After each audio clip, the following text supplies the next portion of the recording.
And this is the Mercedes-Benz Rangers postgame show. And in the show-me state of Missouri, the Rangers waited too long to show up. 2 third-period goals provided a pulse, but ultimately, it's the 10th loss in 13 games. 3-2 the final Blues over the Rangers inside our Delta MSG studios. Alongside Steve Alliquette, I'm John Giannone. The last 10 minutes or so, much more in keeping with the Rangers, with the way they want to look, with the way they did look for an early part of this season. But those first 50 still leave a lot to be desired. Certainly. The last 10 don't forgive the first 50, but there was a pushback there that this team needed. They needed that, and the period was a little bit longer, who knows, but at least they had the look.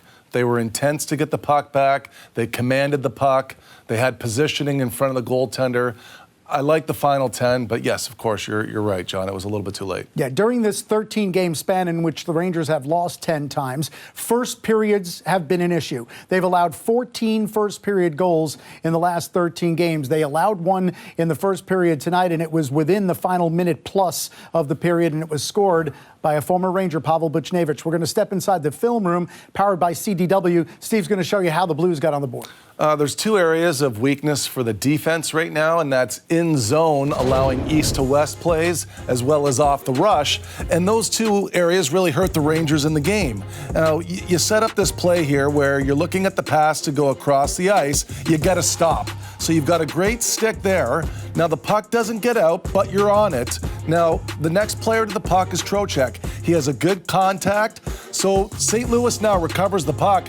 They're essentially trying to get into their offensive zone setup, and they're trying to set up and get their schemes going because they know how they want to work it from the corner to slot. They're trying to get their looks. But the bad part for the Rangers here is they've got 3 and St. Louis has 1. And that leaves 1 alone in front for a one-on-one with Quick. Now, Ruhwedel's late to get across. Buchnevich is going to receive this, and it's across the slot line. It's an east to west goal, and those are exactly the ones that have hurt the Rangers. They've now allowed 16 like that. That's most in the league. Now, that one there was more unsettled, but they had good sticks in the previous 3 attempts during the sequence, so it was sorted, but it was just continuous because, and you could say this honestly, in the first 40 minutes, St. Louis was faster to recover the puck. So for the 9th time in this stretch of 13, the Rangers trailed after the first period. And in a span of less than 4 minutes in the second period, the Blues made it 3-0 with 2 goals. And the common theme was Blues on the move.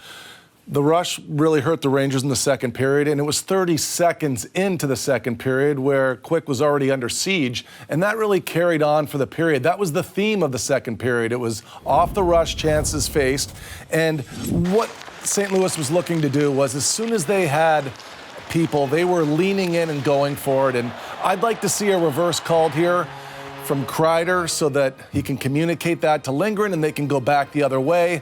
Lindgren thinks he can make a bigger play. He should keep it simple there. And Kyrie's very good on breakaways this year, a high shooting percentage breakaway shooter. And righties have been dominating low glove side. Now, Robert Thomas, similarly, where it's a 2-on-1 with time and space, and he has the time and space to make his shot.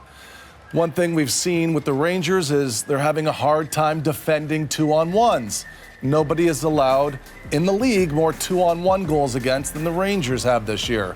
So these are 2 areas that have hurt them in the game, off the rush, specifically odd man rush, and in zone east to west. And those were areas that they would know going into this game that since Jim Montgomery took over for Drew Bannister as the new head coach in St. Louis, he has really adjusted that. And over those periods of games, I think it's been 5 now, they had the best odd man rush shooting percentage, very good rush team. So the Rangers would know this going into the game. That's where I'd like to see the players execute a little bit better than that. Yeah, Jim Montgomery now 6-2-2 as the head coach in St. Louis, his first game when they beat the Rangers at the Garden last month. Rangers played tonight without Artemi Panarin, out with an upper body injury day-to-day. Capo Caco was a healthy scratch. They managed only 2 goals. Those both came in the third period. Adam Fox played nearly 25 minutes tonight. He was kept off the board. Let's begin our post-game reaction from St. Louis with Adam Fox. Yeah, I mean, I don't think we generated enough and did enough to win that game, and that was about it. What do you feel like hindered the offense the most tonight? It's been the same story, right? And just kind of one and done in the ozone. Haven't, sustained many cycles, many, shifts with sustained pressure and make them defend. And, it just kind of comes right back at us and bites us in the ass. How much of this has become mental, Adam?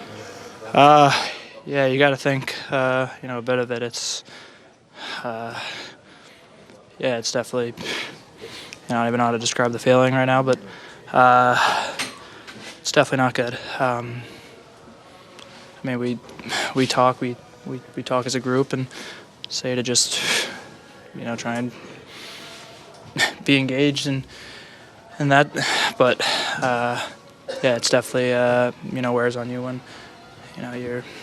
you're in kind of a streak like this. What has been the message in the room in between periods?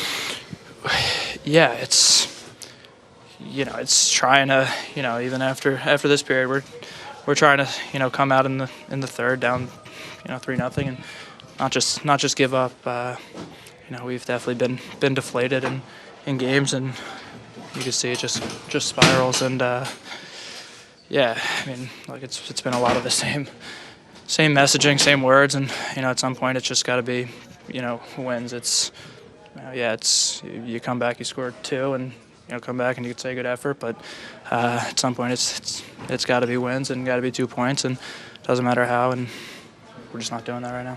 Obviously, you lose Artemi before tonight. Just how much of a hit is that, and how much is his presence next? Yeah, it's a guy who's been a top point producer, and you miss players like that. It's going to hurt you, but we're at no point of this to make excuses of missing one guy or 2 guys. It's everyone has to step up, and regardless of who's playing or not. So like I said, it's been a lot of the same messaging, same stuff, but at some point it's got to give, and got to start getting some wins.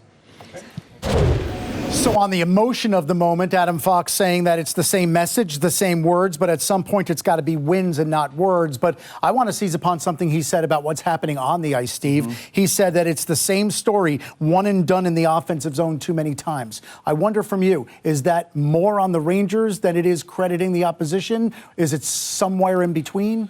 Well, I guess I could explain this without a dry erase board. If Foxy is at the point and he's trying to get the puck through to the net, I have a feeling that it should never get blocked because there are 3 lanes to the net. There is the net itself, so if the St. Louis player steps up on him, he doesn't shoot it on net, John, because he's going to get his shot blocked. But let's imagine that you've got Trocheck in the middle, you've got on the left side of the net Zibanejad, and on the right side of the net, from Fox's perspective, you've got Kreider. So 3 lanes. So the good teams, what they do is they just get it off the back wall so that maybe Zibanejad could get it, or off the blocker so Zibanejad could get it. Mm-hmm. But now it's predictive from the defenseman delivering it to the net, and the 3 guys that are net front, in this case, we're just making this up here, but Trocheck, Zibanejad, and Kreider, it's their responsibility if the puck is delivered in their lane to be the one that goes and gets it. And then you can get support from a defenseman pitching down from the weak side, and then you could get your second forward up to fill in.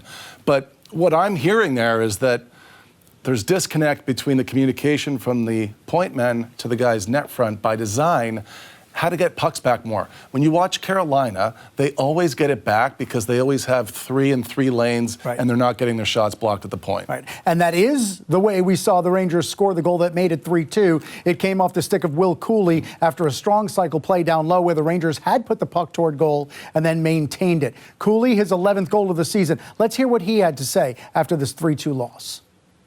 Well, your thoughts. It was a stronger finish, and it seemed that goal at the end of the first period might not have been the best time goal to give up. Yeah, obviously you never want to give up a goal late in the period. I thought first period was okay, pretty back and forth. Not much offense both ways, and then second period was not great, and then the push came a little too late for us. And again, it's funny how the breaks work, right? When it's going right, and when it's not, it's not. But I guess you just have to continue to plug away.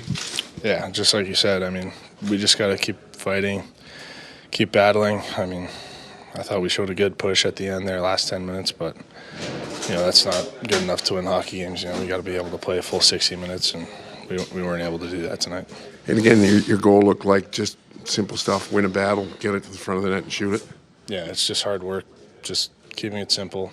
A couple of rims behind the net, good pinch by the D, and just a nice play to the middle there. Just try to get it on net. The goal from Cuylle, but the lament, not playing a full 60 minutes.